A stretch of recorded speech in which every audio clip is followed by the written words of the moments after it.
अस्सलाम वालेकुम स्टूडेंट्स, मेरा नाम नुमान खालिद है और आपको यूट्यूब के मुनफिद चैनल होम ऑफ अकाउंटेंसी पे खुश आमदीद कहते हैं। प्यारे बच्चों, ये हमारा 11th लेक्चर है और इससे पहले हमने 10 लेक्चर स्पेंड किए हैं। उन 10 लेक्चर में हमने इनकम फ्रॉम सैलरी को और सैलरी से मुतल्लिका आने वाले इम्पोर्टेंट न्यूमेरिकल को डिस्कस किया है, जो कि हमने मौज़म मुगल साहब की बुक में से पहले 5 क्वेश्चन की प्रैक्टिस की है। आज हमारा सेकंड पोर्शन या सेकंड सोर्स ऑफ इनकम शुरू हो रहा है। वैसे तो हम किसी भी पर्सन की आमदनी को 5 हिस्सों में बांटते हैं। तो पहला हिस्सा हमने डिस्कस किया इनकम फ्रॉम सैलरी। आज हम सेकंड पोर्शन को डिस्कस करेंगे। इससे पहले कि इस डिस्कशन का आगाज़ करें, उन लोगों का बहुत शुक्रिया जो चैनल सब्सक्राइब कर चुके हैं, और वो लोग जो चैनल पर नए हैं उनसे गुजारिश है कि आप चैनल को ज़रूर सब्सक्राइब करें और नोटिफिकेशन का साइन प्रेस करें ताकि आपके आने वाले हर नए लेक्चर के बारे में बर वक्त इत्तला मौसूल हो सके। प्यारे बच्चों, हमारे चैनल के ऊपर न सिर्फ टैक्सेशन बल्कि बिजनेस स्टडी के बाकी तमाम सब्जेक्ट का डेटा भी अवेलेबल है। कुछ के लिंक्स तो मैंने इसी लेक्चर की डिस्क्रिप्शन में भी दिए हुए हैं, जैसा कि एडवांस और कास्ट का है, ताकि आप वहाँ से बेनिफिट्स ले सकें। अच्छा बच्चों, बात करते हैं हम इनकम फ्रॉम प्रॉपर्टी की। पहली बात तो ये है कि अभी हम इसका जो है वो न्यूमेरिकल एस्पेक्ट देख रहे हैं, तो कुछ हम इसकी थ्योरी के बारे में ज़रूर डिस्कस करेंगे कि बेसिकली हम प्रॉपर्टी कहते किसको हैं और प्रॉपर्टी इनकम से क्या मुराद है। देन हम इसके जो टैक्सेशन एस्पेक्ट्स हैं उसके बारे में भी जो है वो डिस्कस करेंगे। वैसे तो इससे मुतल्लिका एक थ्योरी का पॉइंट भी है। थ्योरी का पेपर में भी क्वेश्चन आता है 20 नंबर का, वो भी मैं स्टेटमेंट आपके साथ शेयर करता हूँ, और बल्कि उससे मुतल्लिका एक रिकॉर्डेड लेक्चर भी है थ्योरी का अलग से। उसका लिंक मैं इसकी डिस्क्रिप्शन में दे दूंगा, आप वहाँ से ज़रूर उसको देखिएगा, और इसके नोट जो है वो आप मुझसे फ्री ऑफ कॉस्ट ले सकते हैं। अच्छा जी, बात करते हैं इनकम फ्रॉम प्रॉपर्टी की। अच्छा, ये जो रेंट रिसीव्ड है या फिर जो हमने रिसीव करना है किसी भी टैक्स ईयर में, ये सेकेंड सोर्स ऑफ इनकम के तौर पर आता है, और हम इसको हेड इनकम फ्रॉम प्रॉपर्टी के तौर पर लिखते हैं। अभी हम बात करने लगे हैं उस पोर्शन की जो अदर देन एग्जेम्प्ट है। अच्छा, अब प्रॉपर्टी से मुराद कंस्ट्रक्टेड प्रॉपर्टी या फिर बिल्डिंग या फिर लैंड भी है जो अनकंस्ट्रक्टेड है। बिल्डिंग बिल्डिंग से मुराद ये है कि कुछ भी ब्लॉक ऑफ ब्रिक्स हैं या स्टोन है और ये कवर्ड बाय रूफ हो। लैंड से मतलब खाली प्लाट है, use for erecting temporary huts या फिर स्टोरिंग मटेरियल। कोई भी काम आपने टेंट वगैरह लगाए हो, खैमेल बना के आप सेल कर रहे हो, हम उसको लैंड का नाम देते हैं। रेंट चार्जेबल टू टैक्स, यहाँ पे एक लफ्ज है जी, rent chargeable to tax, RCT के तौर पर अक्सर हम बात करेंगे।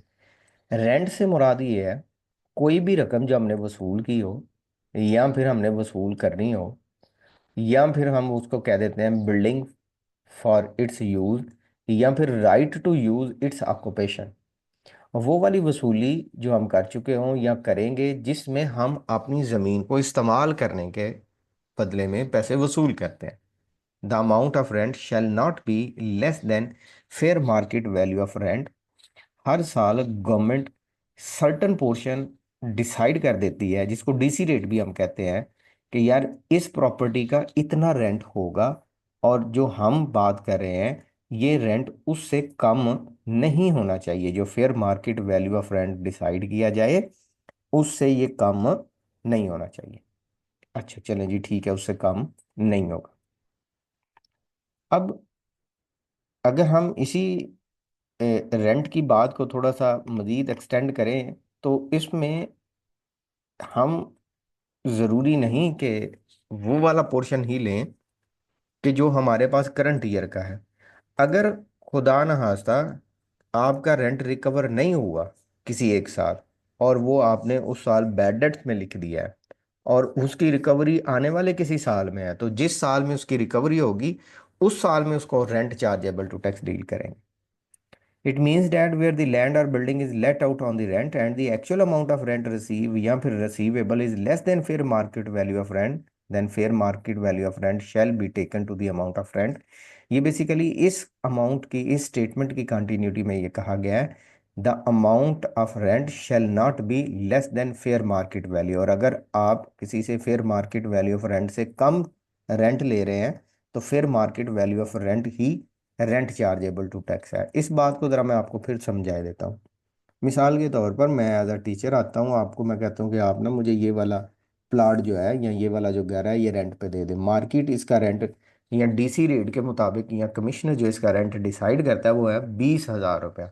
आप मेरे रिगार्ड की खातिर मुझे 10,000 रुपये पे दे देते हैं।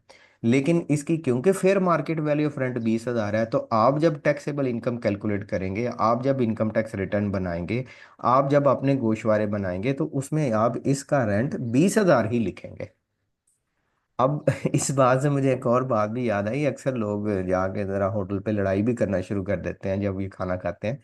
जब आप किसी पॉइंट ऑफ सेल होटल पे जाते हैं जो आपसे विद होल्डिंग टैक्स वसूल करते हैं, अगर कार्ड पे पेमेंट करते हैं तो 5%, वैसे है तो 18 या 17%।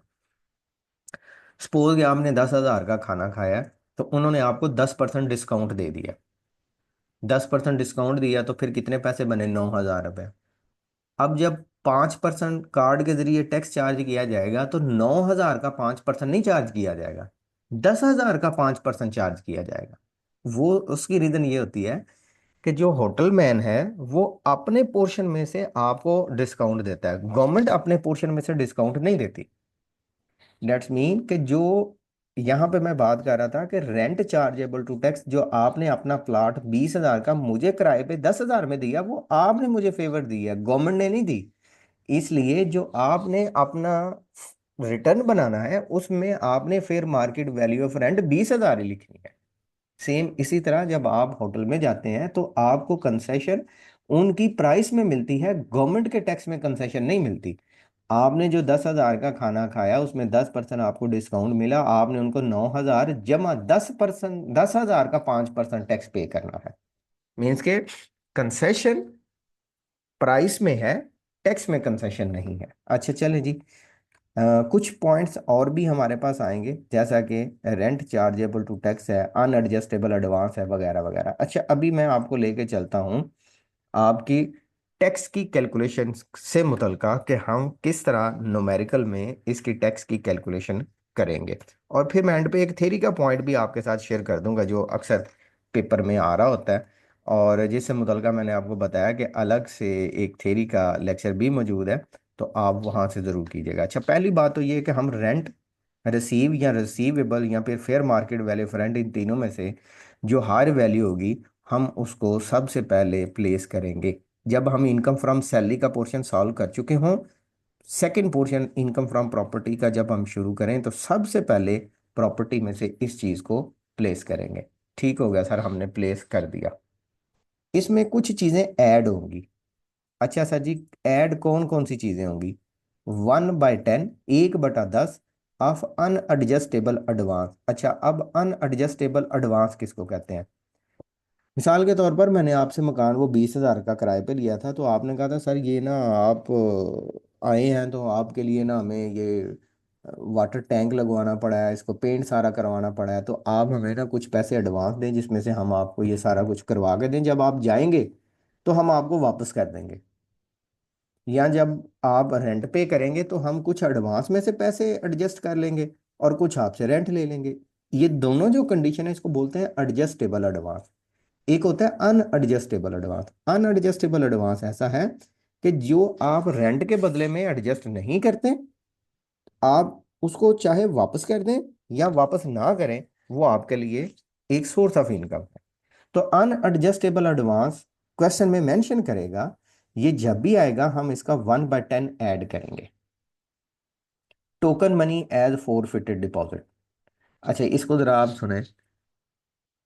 आपका मकान मुझे बड़ा पसंद आ गया, मैंने कहा आप ऐसा करें मुझे ये मकान सेल कर दें। आपने कहा सर वो ना मकान हम जॉइंट फैमिली सिस्टम में रहते हैं तो मेरे अकेले के कहने के ऊपर वो सेल नहीं करेंगे, सिर्फ आप मेरे अकेले के कहने पे आपको ज़रा फेवर करके रेंट दे दिए। मैंने कहा नहीं ये बड़ा अच्छा है, तो आप मेरी अपने वाले साहब से या जो इस प्रॉपर्टी के मैटर को डील कर रहा है उससे बात करवा दें। आपने बात करवा दी, उन्होंने कहा ठीक है सर हम आपके रिगार्ड की खातिर आपको ये सेल कर देते हैं, इसकी ये कीमत है, अगर आप इस कीमत के ऊपर रजामंद हैं तो हमें कोई मसला नहीं, आप ले लें। मैंने कहा जी ठीक है मैं इस पर रजामंद हूँ। उन्होंने कहा आप ऐसा करें सर मुझे ना 1 लाख रुपया बतौर बयाना, बतौर एडवांस, बतौर टोकन मनी दे दें। आप और बिजनेस टर्म में कॉन्ट्रैक्ट में ये है कि अगर मैं वो पेमेंट कर दूं और बाद में अपनी बात से मुकर जाऊं तो मेरे वो पैसे ज़ाया। मैं वो एडवांस रकम या वो टोकन मनी रिटर्न क्लेम नहीं करूंगा। और हुआ भी ऐसे ही। कुछ देर के बाद मैंने कहा नहीं यार, ये तो मकान आप बहुत महंगा बेच रहे हैं मुझे। आपने कहा सर हमने आपको खुद ही कहा था कि ये मकान हमने इतने का सेल करना है, अगर आपको अच्छा लगता है तो आप ले लें, नहीं तो ना। तो आपने एग्री किया था तो आपने पैसे भी दिए थे, ये देखें आपने स्टैम्प पेपर भी किया था, आपने कुछ दो तीन लोगों के सामने ये बात की थी। तो अब आपको 1 लाख रुपया नहीं मिलेगा। तो वो जो आप अपनी इनकम टैक्स रिटर्न बनाएंगे उसमें जो प्रॉपर्टी के कॉन्ट्रैक्ट से मुतलका एडवांस पैसे आपको मिले थे फोर फिटेड हो गए थे और दूसरी पार्टी ने मुकर गई थी, उसने कॉन्ट्रैक्ट से फिर गई थी, वो आप वापस नहीं करेंगे, उसको बोलेंगे फोर फिटेड जब्त शुदा टोकन मनी। वो आपके लिए सोर्स ऑफ इनकम है और जब आपकी इनकम टैक्स रिटर्न बनाई जाएगी तो उसमें प्रॉपर्टी इनकम में ऐड किया जाएगा। अच्छा जी, any burden of owner landlord paid by tenant. Landlord कहते हैं मालिक को, टेनेंट कहते हैं किराएदार को। मिसाल के तौर पर आपकी एक बड़ी अच्छी जगह पे प्रॉपर्टी थी, दुकान थी, तो मैंने वो रेंट पे ले ली। अब वो प्रॉपर्टी टैक्स वाले आए, उन्होंने कहा भाई आप टैक्स पे करें नहीं तो हम आपकी दुकान बंद कर देंगे। मैंने आपसे रब्ता किया, आप तो बाहर चले गए हुए थे टूर पे, तो रिस्पॉन्ड ना आया। रिस्पॉन्ड आया तो आपने कहा आप ये टैक्स आपने डील करना है। मैंने कहा नहीं नहीं आपने करना है। अब इस दौरान के अगर मैं ये वेट करूं कि आप प्रॉपर्टी टैक्स पे करें, टैक्स डिपार्टमेंट आता है वो मेरी शॉप बंद कर जाता है, मुझे 3 4 दिन का नुकसान हो जाएगा। ठीक है, तो मैं क्या करता हूँ, मैं कहता हूँ ठीक है यार ये मैं पे कर देता हूँ। अब कोई भी ऐसा बर्डन जो मालिक का था, आपका था, पे मैंने किया, किराएदार ने पे किया, आपका ये फायदा हुआ, इसलिए जब आप अपनी इनकम टैक्स रिटर्न बनाएंगे तो उसको सोर्स ऑफ इनकम के तौर पर, प्रॉपर्टी इनकम के तौर पर रिपोर्ट करेंगे। सो मालकान का कोई भी एक्सपेंस जो मालिक ने पे किया हो। इरिकवरेबल रेंट रिसीव्ड, ऐसा किराया जो पहले रिकवरेबल हो चुका था, बैड डेड हो चुका था, अब आपने रिसीव कर लिया, अब आपसे कलेक्ट हो गया तो उसको आप नाम देंगे इरिकवरेबल रेंट रिसीव। सो आपके लिए सोर्स ऑफ इनकम है।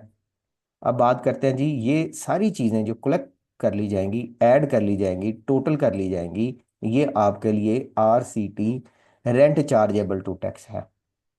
अच्छा जी, कुछ डिडक्शंस हैं जो अलाउ की जाती हैं। उनमें से पहली deduction repair allowance, 1/5 of rent chargeable to tax, लेकिन in case of open plot ये डील नहीं किया जाएगा। ये रिपेयर अलाउंस क्वेश्चन में मेंशन करे या ना करे, हमने रिपेयर अलाउंस को लाजमी डील करना है।